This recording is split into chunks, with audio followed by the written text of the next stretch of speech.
Today, I'm once again speaking to someone a lot of you already know and love. Someone who is actually very open and shares a lot of her life on social media. But still, she doesn't share everything. Because sharing a story doesn't mean it's the whole story. So here today, to go behind the handle once again and tell you the whole story, Elle Mills.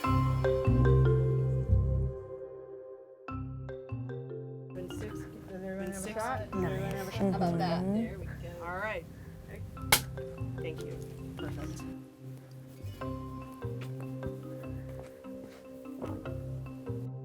Hi, I'm Elle Mills. I'm a YouTuber on YouTube. I make videos about my life, friends, and family. When I'm describing my channel to someone who has never seen it, I like to say, imagine if Ferris Bueller had a YouTube channel. That's the perfect description of your YouTube channel. Yes.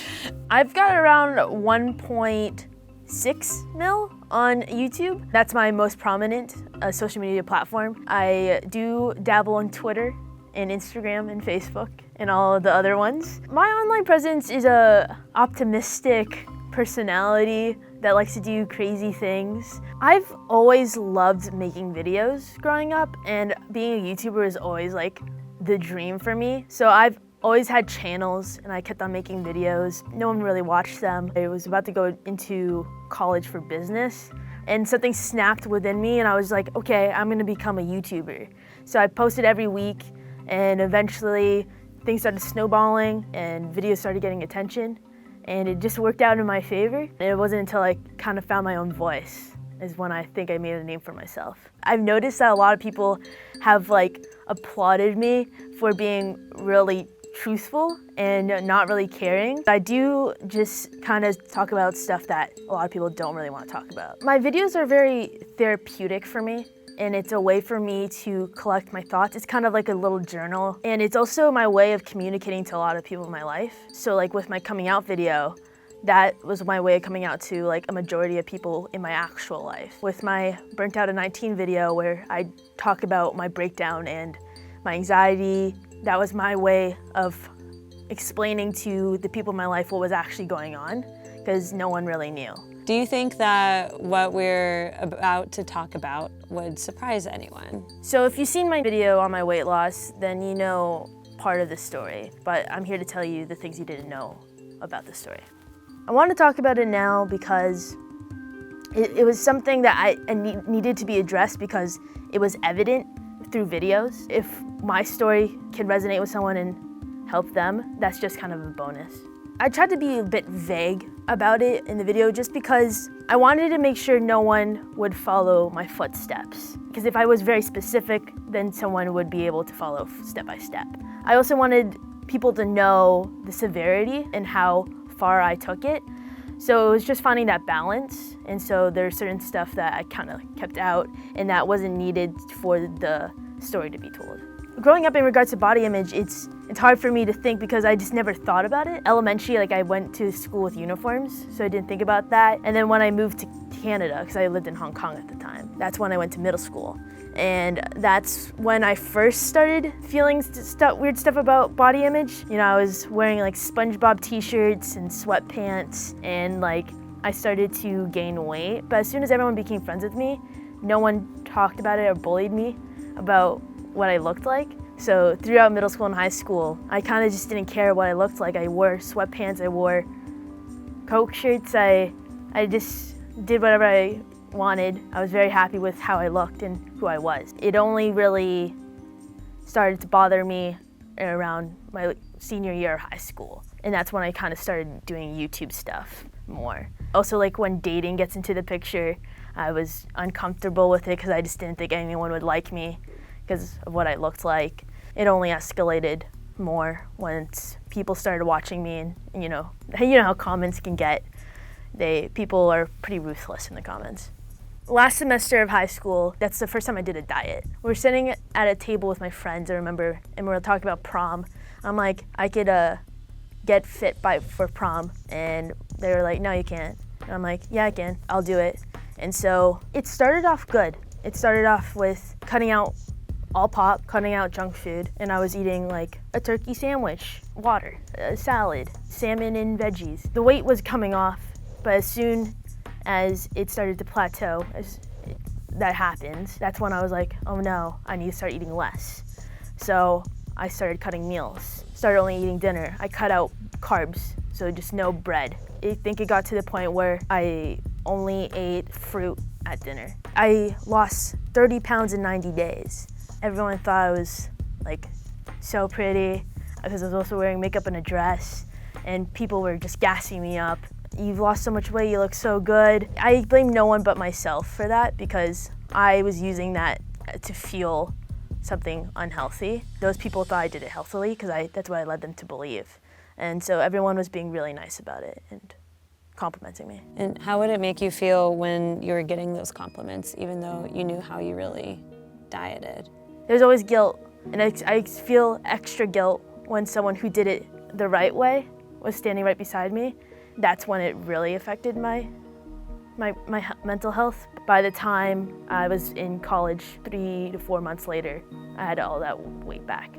I didn't think about body image again for another year. Once I started doing YouTube and became a social media influencer, I became more and more self-conscious about how I looked. In the summer of 2017, I became like one of the most hated people on Twitter for like 2 weeks. It was a bit of a build-up because I had done a lot of Twitter jokes where I used my appearance as comedy. I always wore sweatpants and t-shirts and not tried with my clothing because if I didn't try, no one could make fun of me. It was very self-deprecating humor, a bit to be relatable and a bit because that's just how I viewed myself.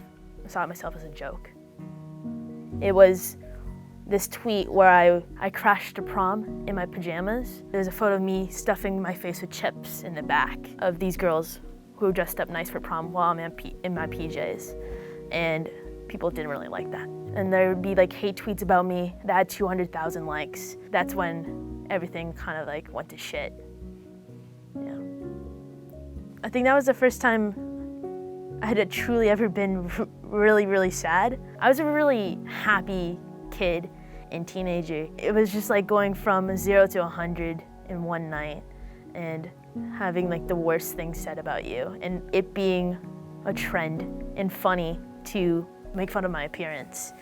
I think I was a bit naive before. This is the first time I've really addressed it. I've never addressed that hate because if you ignore it, it never happened. Anytime I saw a comment about my weight or something, I just muted it. So I have like 1,000 people muted to this day. I was very self-conscious and depressed, and I've never made a food joke since then. It was just kind of always in the back of my mind, like the body image stuff for a bit. It didn't get brought back up until I had a crush on someone, and I didn't think, sorry. I didn't think they would like me with the way I looked, so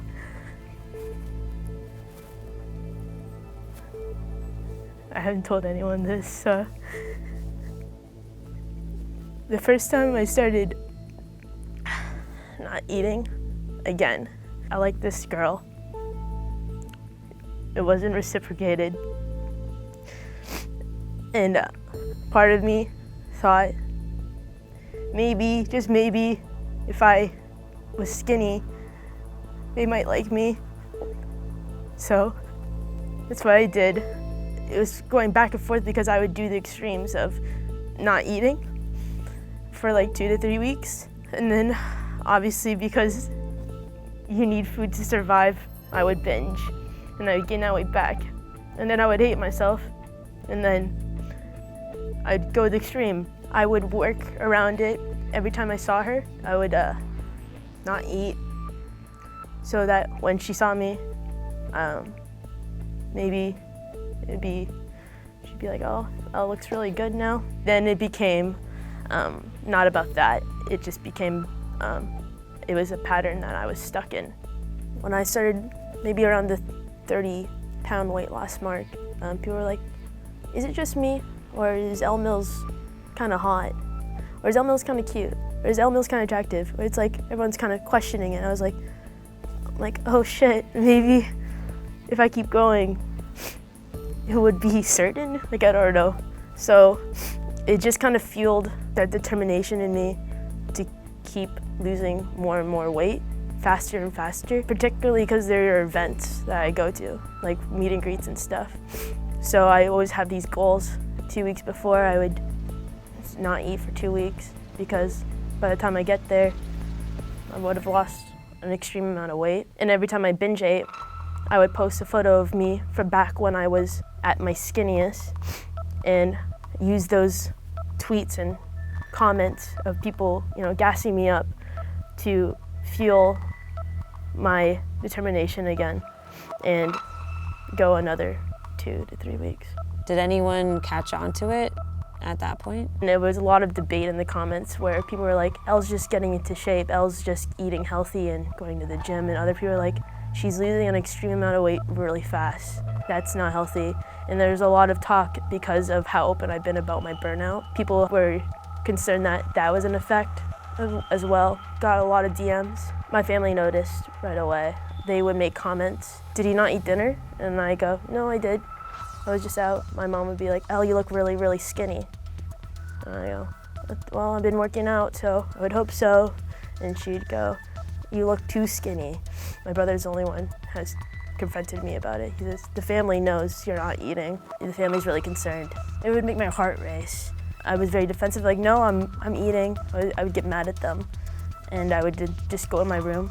I just became more aware that everyone around me knew what was going on, but I didn't want to talk about it or address it. I was just embarrassed that I was caught. Yeah. I know it comes across in my videos that I'm very open, but when it comes to the people I love most, I just can't do it. So that's why I make those YouTube videos, so they understand what's going on in my head without me having to talk to them face to face. So when kind of the rest of the world finds out about something, that's also when the people closest to you are finding out about something. Yeah. How do you think it's different dealing with stuff like this now, when you are more in the public eye, versus before when you were just a normal high school kid going to prom? It's just like almost all the feelings I had before are just heightened by 1,000. There's just so many more people watching and invested and involved, I guess. I don't want to blame social media because ultimately it is me. But I didn't think negatively about my body too much until social media. It fuels these negative thoughts in my head, and it kind of just encourages the bad habits. Where would you consider yourself to be now? I think it's good that I'm aware of it. I'm able to communicate to certain friends. So baby steps, I guess, but I'm still in the public eye. I still get comments, and I still have that desire, so. Do you think that there's a right or wrong way for like a commenter to comment on someone's appearance? There could be the solution of to not just comment on anyone's weight, no matter positive or negative. That would solve a lot of problems, I think, but it's unrealistic. The biggest change I've made is talking to friends about it. I have friends who kind of check in and make sure I'm eating, trying to tell my brain that this cycle needs to end eventually, and I'll be much happier once I'm out of the cycle. I have stuff that I want to do. I just have to build up the courage to do it. Therapy would probably be good. I've been meaning to get like a personal trainer / nutritionist, because then I'd be more on track. That's what I want to do. That's my next step. What do you want people to learn by watching and learning more of your story?